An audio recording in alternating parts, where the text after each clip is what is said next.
ಉಡುಪಿಯ ಪಡತೋನ್ಸೆ ಹುಡೆ ದಿಂಡಿಮನೆಯ ಕೋಟ್ಯಾನ್ ಶ್ರೀ ನಾಗಬ್ರಹ್ಮ ಮೂಲಸ್ಥಾನದಲ್ಲಿ ನೂತನವಾಗಿ ನಿರ್ಮಾಣಗೊಂಡ ಶಿಲಾಮಯ ಗುಡಿಯಲ್ಲಿ ಗಣಯಾಗ ಸೇರಿದಂತೆ ವಿವಿಧ ಧಾರ್ಮಿಕ ಕಾರ್ಯಕ್ರಮಗಳು ವಿಜೃಂಭಣೆಯಿಂದ ನಡೆಯಿತು.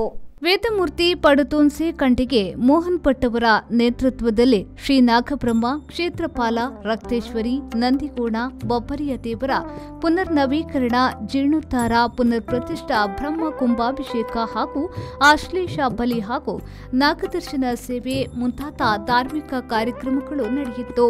ಆದ್ಯ ಗಣಯಾಗ ಪ್ರತಿಷ್ಠಾಯಾಗ ಪಂಚವಿಂಶತಿ ಕಲಶಾರಾಧನೆ ಸಹಿತ ಪ್ರಧಾನಯಾಗ ತಿಲಯಾಗ ಕೂಷ್ಮಾಂಡಯಾಗ ಪವಮಾನ ಸೂಕ್ತಯಾಗ ನಾಗಬ್ರಹ್ಮ ಪರಿವಾರ ದೇವರುಗಳ ಪ್ರತಿಷ್ಠೆ ಆಶ್ಲೇಷ ಬಲಿ ಕಲಶಾಭಿಷೇಕ ಮಹಾಪೂಜೆ ನಾಗದೇವರ ದರ್ಶನ ಸೇವೆ ವಟು ಆರಾಧನೆ ಹಾಗೂ ಬ್ರಾಹ್ಮಣ ಸುವಾಸಿನಿ ಆರಾಧನೆ ಮತ್ತು ಪ್ರಸಾದ ವಿತರಣೆ ಕಾರ್ಯಕ್ರಮವು ಶಾಸ್ತ್ರೋಕ್ತವಾಗಿ ನಡೆಸಲಾಯಿತು.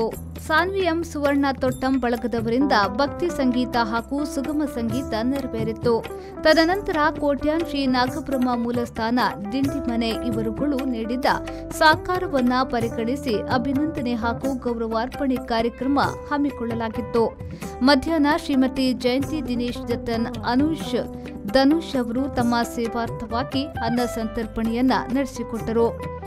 ಈ ಧಾರ್ಮಿಕ ಕಾರ್ಯಕ್ರಮದಲ್ಲಿ ಗೌರವಾಧ್ಯಕ್ಷರು ಅಧ್ಯಕ್ಷರು ಕಾರ್ಯಾಧ್ಯಕ್ಷರು ಪದಾಧಿಕಾರಿಗಳು ಮತ್ತು ಸರ್ವ ಸದಸ್ಯರು ಜೀರ್ಣೋದ್ಧಾರ ಸಮಿತಿ ಹಾಗೂ ದಿಂಡೆಮನೆ ಕವಲು ಪೆರಂಬಳ್ಳಿ ಕವಲು ಸಂಪಿಗೆ ನಗರ ಕವಲು ಕೋಡಿಬೆಂಗ್ರೆ ಕವಲು ಕದಿಕಿ ಕವಲು ಕಿದಿಯೂರು ಕವಲು ಕಪ್ಪೆಟ್ಟು ಕವಲು ಉಗ್ಗೆಲ್ಬೆಟ್ಟು ಕವಲು ಕೆಜಿ ರೋಡ್ ದೇವಸ್ಥಾನದ ಕವಲುಗಳ ಸಮಸ್ತ ಕುಟುಂಬಸ್ಥರು ಮಹಿಳಾ ವಿಭಾಗ ಹಾಗೂ ಸರ್ವ ಸದಸ್ಯರುಗಳು ಉಪಸ್ಥಿತರಿದ್ದರು.